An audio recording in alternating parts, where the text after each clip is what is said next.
Take a look at this map. There's a new study showing that nearly half of counties in America don't have a practicing cardiologist in them. The map shows the counties that do have at least one cardiologist. Those are highlighted in darker orange, but those other counties have none. And here, well, there are many counties on the Eastern Plains and southern Colorado that don't have a cardiologist. So for more on that, we're pointing to our own cardiologist, talking about cardiologist deserts, and our 9 News health expert, Dr. Pyle Coley, to talk about this. Tell us about the study. It doesn't sound like you're too surprised when you hear about it. You know, I'm not surprised. I look at over 3,000 counties nationwide, and nearly half don't have a cardiologist. Here in Colorado, we have 33 cardiology deserts with 0 cardiologists.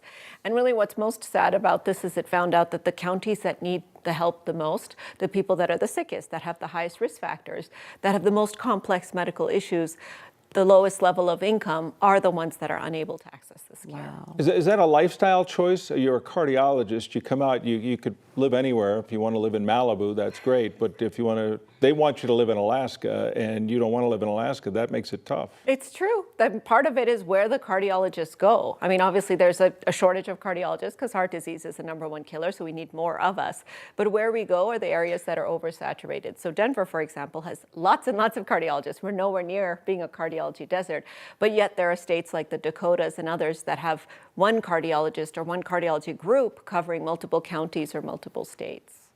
And yet you bring it up about how common this is. What does this mean for anyone that's living with a heart disease? I mean, that's tough. It's not even the people just living with heart disease, it's preventing heart disease. The undiagnosed ones? Yes, Or, okay. and that's what really kills me, because 80% of heart attacks and strokes are preventable with the proper risk factor management. But if you're living in one of these cardiology deserts, what that means is that instead of traveling 16 miles to see a cardiologist, you travel 87 miles to see a cardiologist. So if you actually adjust your cardiology risk index, which is your chance of having disease that leads to heart disease, or your chance of dying, it's 31% higher.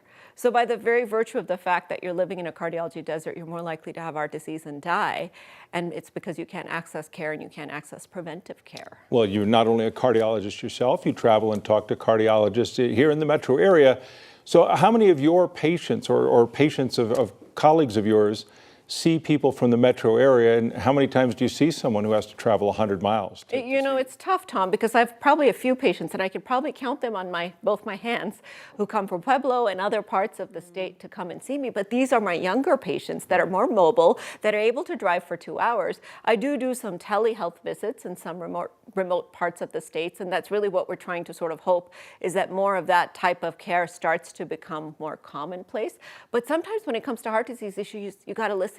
You've got to examine them. You got to get an EKG. So doing everything on the computer doesn't offer that same level of care.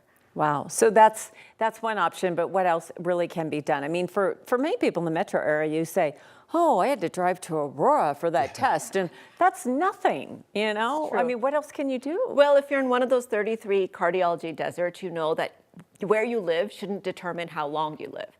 And that's really what the study shows us, is that if you live in one of those rural areas, you're not getting care. So you have to take ownership of your health and really try to establish and find a cardiologist. And yes, you might have to drive a little bit farther, but I think the system needs to change as well, which means we need to incentivize cardiologists to move to some of these rural areas. Is that strictly financial?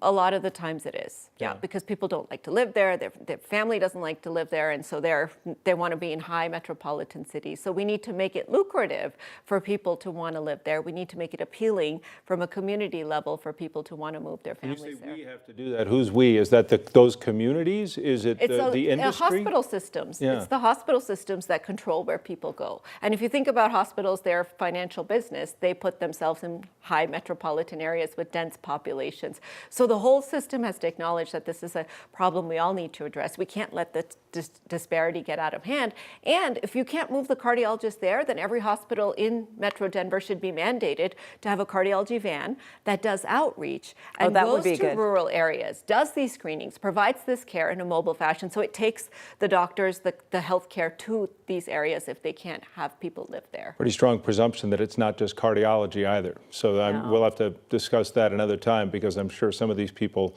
live in deserts of other forms when it comes to health care as well. Screenings. Primary care, cancer care, it's across the board that it's been shown. Good to talk about it. Thanks, Dr. Coley. Good to see you. You can find much more with Dr. Coley. Just go to 9news.com/Dr. Coley.